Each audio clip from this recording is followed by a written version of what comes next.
การวาดรูปมันมีโปรเซสของมัน เราค่อยๆทำตามโปรเซสของมันไปเรื่อยๆนะครับแล้วผลลัพธ์มันจะออกมาดีเอง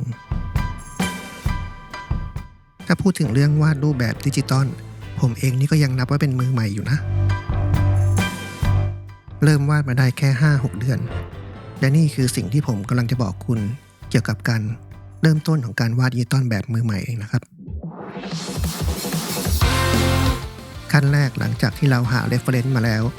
ให้เราเริ่มสเก็ตนะครับโดยการที่เราสเก็ตภาพเนี่ยให้เน้นฟอร์มแล้วก็โครงสร้างหลักๆไว้ก่อนอย่าเพิ่งไปลงรายละเอียดเยอะนะครับเพราะเดี๋ยวเราก็จะต้องมาลงสีอีกทีหนึ่งอยู่ดีทำไมถึงจะต้องมี reference นะครับเพราะว่าการเริ่มวาดรูปเนี่ยเราจะไม่ค่อยมีไอเดียอะไรในหัวเราเลยเนาะการที่เรามี reference เนี่ยทำให้เราได้เรียนรู้นะครับได้เรียนรู้จากฟอร์มได้เรียนรู้จากการลงสีแสงเงาอะไรต่างๆเนี่ยดีกว่าการวาดโดยไม่มี reference เลยเพราะว่าเราจะไม่เข้าใจว่าแสงอย่างนี้จะวาดยังไงโพสแบบนี้ anatomy จะเป็นแบบไหนการมี reference เนี่ยมันไม่ใช่การลอกแบบหรือว่า draft นะครับเพราะว่าเราใช้ reference ในการมองแล้วก็วาดเพื่อให้มือสัมพันธ์กับสายตาหลังจากที่เราสเก็ตภาพเสร็จแล้วเนี่ยขั้นตอนต่อไปคือลงสีฉากหลังทำไมถึงต้องลงสีฉากหลังก่อนก็เพราะว่าเราจะทำการสเกลจากใหญ่ไปเล็กหรือรายละเอียดน้อยไปหารายละเอียดมากทำไมถึงต้องทำอย่างนั้นเพราะว่าถ้าเกิดเรามัวแต่วาดรายละเอียดเล็กๆน้อยๆเนี่ยเราจะหลุดโฟกัสได้ง่ายมากนะ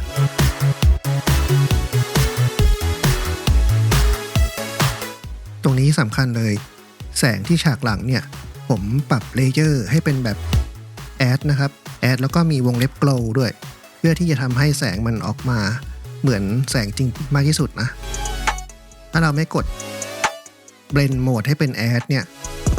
แสงไม่ได้ดูจมๆไม่ค่อยใสเท่าไหร่นะครับหลังจากนั้นเนี่ยให้เรามาเก็บตัวโมเดลหรือตัวแบบที่เราต้องการวาดโดยการถมสีพื้นไปบนตัวแบบทั้งหมดรวมถึงเส้นผมและเสื้อผ้าด้วยนะครับในกรณีเนี้ยผมลงสีเป็นสีเทาเพราะว่า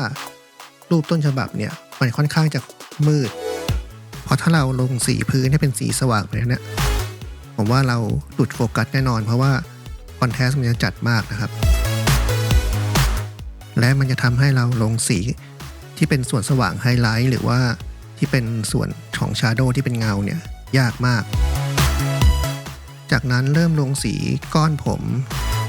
ให้เป็นสีพื้นเพื่อที่จะดูฟอร์มของเส้นผมนะครับจากนั้นเราก็ลงสีผิวได้หลังจากที่ลงสีผิวเรียบร้อยแล้วเนี่ยให้เราเริ่มลงสีที่เป็นส่วนของเสื้อผ้าบ้างมีข้อควรจำไว้อย่างหนึ่งนะครับเวลาวาดส่วนที่เป็นชาโดว์หรือเป็นเงาเนี่ยถ้ามันมีผิวแล้วเนี่ยสีผิวมันจะแทรกเข้าไปอยู่ในส่วนดำมืดตรงนั้นด้วยเช่นตามไหล่ผมหรือว่าตามขอบของเสื้อผ้าเนี่ยเพราะฉะนั้นเราลงสีผิวให้มันเกินออกมาเนี่ยไม่เป็นไรเลยนะครับจากนั้นเราก็เริ่มไล่น้ำหนักผิวนะครับอย่าลืมว่าถ้าเราลงสีผิวที่เป็นเงาแล้วเนี่ยเราจะไม่ใช้สีดำนะครับเพราะมันจะทำให้ผิวดูเป็นผิวโคลนมันจะหม่นๆไม่มีชีวิตชีวานะครับสมมุติว่าเราได้สีผิวที่เป็นมิดโทนมาแล้วนะครับให้เราดึงลงจนกว่าเราจะพอใจในความมืดลงนะครับแล้วก็ดันไปทางขวาเพื่อที่จะเพิ่ม saturation ให้ดูมีชีวิตชีวานะครับเราอาจจะขยับ hue เล็กน้อยเพื่อที่จะให้มีความหลากหลายของสีมากขึ้นนะครับเดี๋ยวผมจะลงให้ดูนะครับว่าทำยังไง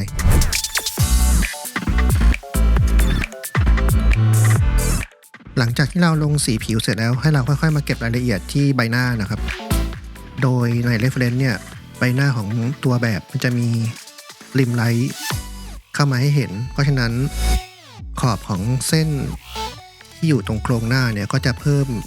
ความสว่างที่เป็นริมไลท์เข้ามานะครับพอผมเก็บรายละเอียดบนตัวแบบได้ประมาณนึงแล้วเนี่ยผมก็จะถอยออกมาเพื่อที่จะเก็บรายละเอียดของพื้นหลังบ้าง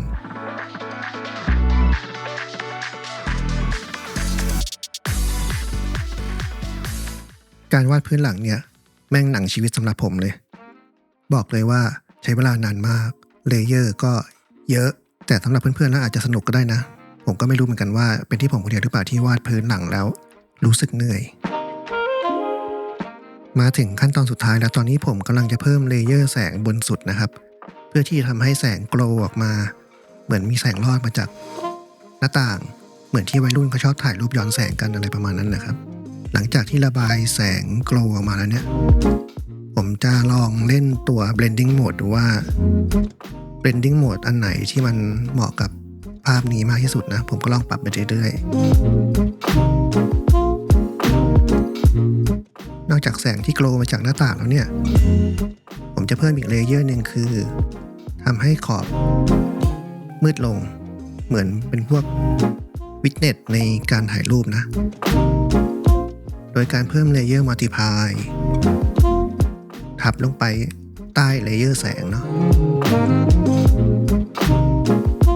มันจะช่วยขับตัวแบบให้ดูเด่นขึ้นมาบ้างนะ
เอาเท่านี้แล้วกันผมว่าน่าจะโอเคแล้วสำหรับภาพนี้พักสายตากันบ้างหลังจากที่วาดมานานเป็นยังไงบ้างครับภาพวาดของผมมันพอใช้ได้บ้างไหมครับในสายตาเพื่อนๆใครมีเทคนิคอะไรแบ่งปันเชิญได้เลยนะครับผมยินดีที่จะรับฟังแล้วก็อยากจะปรับปรุงฝีมือไปพร้อมๆกันกับเพื่อนๆทุกคนครับยังไงก็อย่าลืม Subscribe และติดตามช่องของผมด้วยนะครับผมขอบคุณมากครับ